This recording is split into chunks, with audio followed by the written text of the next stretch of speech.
Hey, one and all. It's Shelly. Hope you're having a happy Tuesday.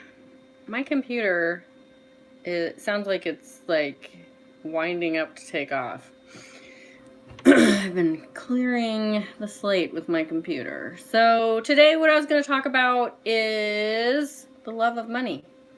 I just talked to my stepdaughter. I'm going to use her as an example. If she watches this, I hope she doesn't mind. But I contacted her, was it last night. And I was like, hey, what's going on? Did you hear about that job? Because she interviewed for a job that she really wants. And she's like, no, I'm in San Francisco right now, which is weird because she lives in Southern Oregon. So I was like, oh, what are you doing there? And she's like, I'm with a friend and, you know, I'm riding the train home tonight. I've been here for a couple days. I'm like, oh, good for you for getting away and having fun. And she's like, yeah, but the train ride's 12 hours and I'm broke. And I was like, oh, well, take some snacks, you know, figure it out. You're 28 years old. You got this. And, so then I just started talking to her about the love of money, and she just is stuck in the mindset of lack and not enough and broke, and so I totally know what that's like. I totally get it. For all of you people out there that don't have enough and don't have enough to pay rent and don't have enough for your car payment or your dog's vet visit or your hair to get colored, or you know, whether it's something important or unimportant that other people might think is petty.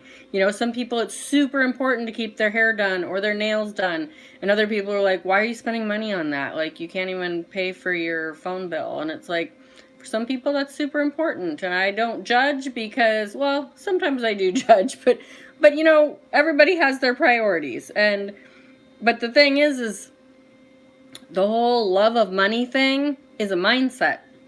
And people can go, oh, that's crazy, you know. But think about it. Think about the rich people, the people that are abundant and have lots of money.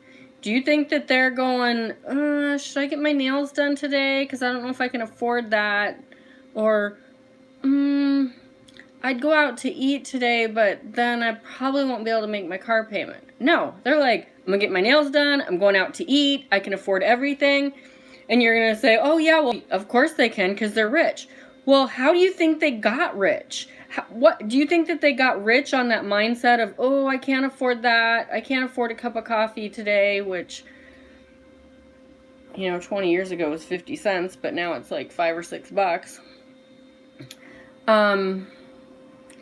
I can't, you know, they have gone through their whole life knowing that you can be abundant and have lots of money. And if they were raised poor, they've learned to think rich, and now they are rich. And you know, you can say, well, I know people that have lots of money and are totally unhappy.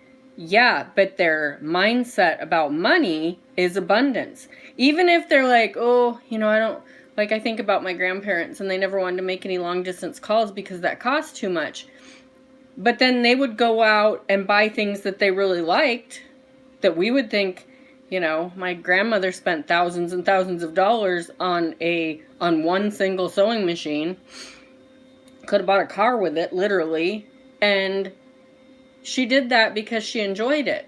But then she would be concerned, you know, I mean, in the day and age of unlimited long distance, she would be concerned because I would talk to her for too long on the phone. This is going to cost you a fortune. It's like, no, Grandma, I could talk to you for 24 hours and it wouldn't cost a dime more.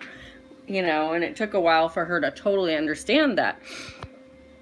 And so anyways, thinking and having a good mindset about abundance and loving money is important to get more money. So I was telling my stepdaughter, you know, you have to start, when you start thinking, oh, I'm broke, or I can't afford that, or I'm not going to have enough money for that, you have to change that into, I love money. I say yes to money. I love money because it comes when I call. And she's like, okay, so explain to me why you say, I say yes to money. And I never really thought about it before because I say it all the time, you know, and it's just kind of different when you're explaining it to someone, because to me it just made sense. You know, I say yes to money. So when I get an offer on something that I'm selling, I say yes to it. When someone says, will you coach me? I can pay you this much. I say yes to it because I say yes to money. And so I explained it like this. When you are saying, I'm broke, I can't afford that, I'm never going to have enough, I can't find a job, no matter what happens, something comes up and takes all my money, I can save $1,000 and then, the dog gets sick, or my car breaks down, or I have to move, or, somebody I thought I could trust took it and spent it on something else. So there's all these excuses of, why you don't have enough money. So when you are saying and thinking and feeling, when you're feeling all of that, like you're feeling broke, you're feeling frustrated, you're so sick of being broke, you are putting out to the universe, I'm saying no to money. Even though you want more, the feeling of frustration and fear and lack is putting out to the universe that you're saying no to money. You're affirming that you're broke. You're affirming you don't have enough. You're affirming that even if you get enough, it's going to be gone too soon. So when you say yes to money, when you repeat that, when you get frustrated and you just go, I say yes to money. I love money. I say yes to money. I love money. Even though you don't believe it at first, the more and more you say it, and the more and more you close your eyes and think about what it would look like. What does it look like for you to have more than enough money? Where do you go out to eat? Where do you travel? What do you buy? What new clothes do you buy? What do you buy for your kids or your spouse or, your friends? Like, what does that look like? When you start thinking like that, you reverse all that saying no to money to saying yes to money. And pretty soon it starts working. And it depends on how fast you start to believe it. So what I told her was, she was going home on the train last night from San Francisco to Southern Oregon. I said, when you get on that train, just imagine someone buying you a cup of coffee or a drink or paying for breakfast for you in the morning. I said, and don't look for it. Just get on the train. And if you happen to strike up conversation with people, go for it. But just keep imagining what it would be like for someone to say, hey, I'll get that. I'll buy you a cup of coffee, or, you want to go to breakfast since we've been talking all night? Well, I can't really, do that right now. Oh, it's my treat. And you don't even have to say, I can't afford it. You can just be like, oh, I can't really do that right now. And I'm curious if anything happened for her. I'm super curious, and I'm going to try to get a hold of her later today. I'm sure she is exhausted from the trip, because although I love the train, that I've done that night train from the Bay Area to Southern Oregon, and they stop in California. They must stop like 20 times, and it can take a lot longer than you think. And every time they stop, people get on and off. So people are talking, gathering their stuff. People are getting on, finding their seat, putting their stuff away. So even if you're trying to sleep, it doesn't always work. So anyways, I'm just super curious if she was able to attract some sort of abundance while she was on the train. If anyone, if she put it out there and believed and kept repeating, I say yes to money, maybe somebody gave her $10 to, buy a sandwich or something. I don't know, but I'm super curious.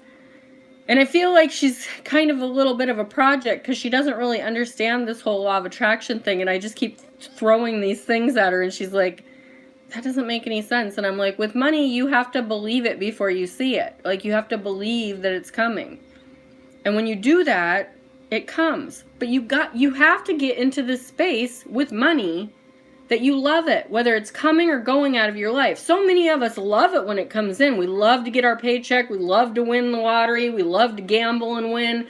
We love when, somebody gives us a gift of money, or we get an inheritance of money. We love all of that. But the other part that you have to love is you have to love when that money goes out of your hands into someone else's hands, because you're passing it along and you're getting something back.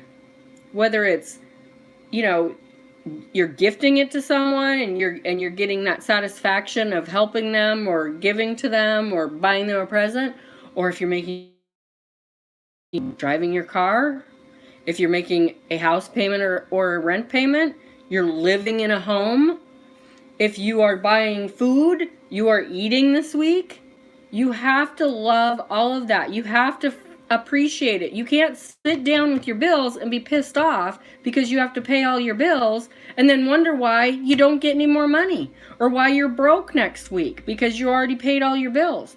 Because the universe is going, oh, you've already put out there that the only thing you're going to be able to do this month is pay your bills, and the rest of the month you're going to be broke. Start changing how you feel about that. You're going to pay your bills and more is going to come in. Every time you pay a bill, imagine what that would be like if you got it back in a check, if you got it back in a paycheck, if you got it back in some sort of abundant way. And abundance isn't just about money. It can be someone buying you lunch. You know, you could go to lunch with a friend this week and fully expect to be paying your bill, your part of the bill, and they insist on paying it. Let it happen. Let them treat you, and next time treat them, and be so happy to treat them. Be so happy for that money to go, because money is just energy. You work and you get paid, or you, like for me, which I work, but I sell things online. I sell used items online and make a huge profit. And that's my work. So I love that. I love going out there and hunting for things that people are going to want and paying, you know, low and selling high. And so that energy I get in money. And then I get to take that money and I get to pay for my car or pay for my gas or pay for my kids' lunch or pay to go out to eat or, you know,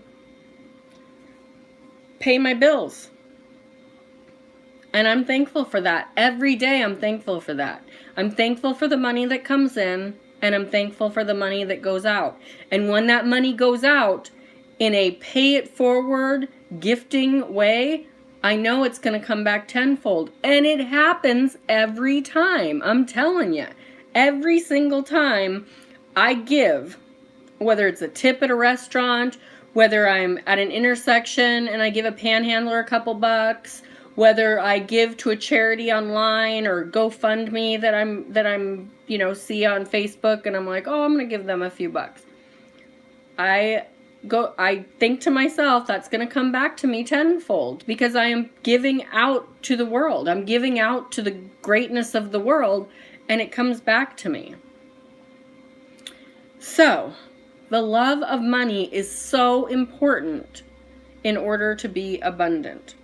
And when you start getting in that state of really loving money, not just repeating, I love money because it comes when I call, I say yes to money, you know, you can just drone that on forever. But when you stop in your day, and it can be while you're driving, you don't want to close your eyes while you're driving, and don't. But it can be while you're driving, it can be during a commercial break while you're watching TV, it can be in the shower, it can be while you're making your bed in the morning or getting dressed or putting your makeup on or blow drying your hair. There are lots of times where you can take these moments and just feel it. I am so grateful for the money that comes in and goes out of my life. I'm so grateful that we paid rent this week or this month and we get to live in this house. I'm so grateful that the heat is coming out of my heater vents because we paid our gas bill. And we have plenty of heat in our environment because it's cold outside right now. Even up here in the Pacific Northwest where it's only supposed to rain, we're like waking up to frosty windows and it's just freezing. It's so cold. So anyways, I just wanted to put that out there. I hope that you, whoever's watching, because I can see someone is watching and I don't have the chat up right now. I don't know if I can I bring up the chat? I need to learn all about this. Oh, there we go. Chat view options. top chat, some messages. Oh!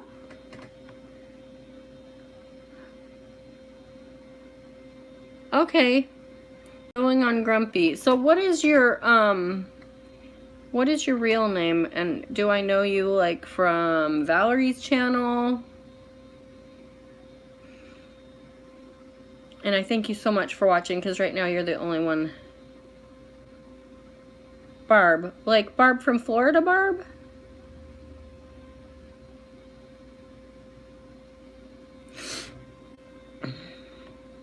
Yeah. Okay. Hi, Barb. God, I don't know everybody's handle on YouTube, so yeah. I do have your cards. I have your cards right here. Excuse me. I shove my whole body in your face. My zombie tarot cards. And the interesting thing about my zombie tarot cards, because I do tarot card readings too, is Barb, if for anybody else who might rewatch this video, is Barb sent me those. And when I do readings for her, her stuff only comes through when I use the zombie cards. When I use my other cards that I just absolutely love too, it's all wrong for her. But when I use the zombie cards, it works for her. That's just super interesting. It's like her energy is so connected to those cards. Anyways, I'm gonna go and try to repost this video. Thank you, Barbara, so much for watching my video. I appreciate you. Have a great day. I hope you sell lots of stuff. I hope you had a really good time over in Europe, because I saw you were over there jet setting around. I know you're from there. So, yeah, have a great day. Bye.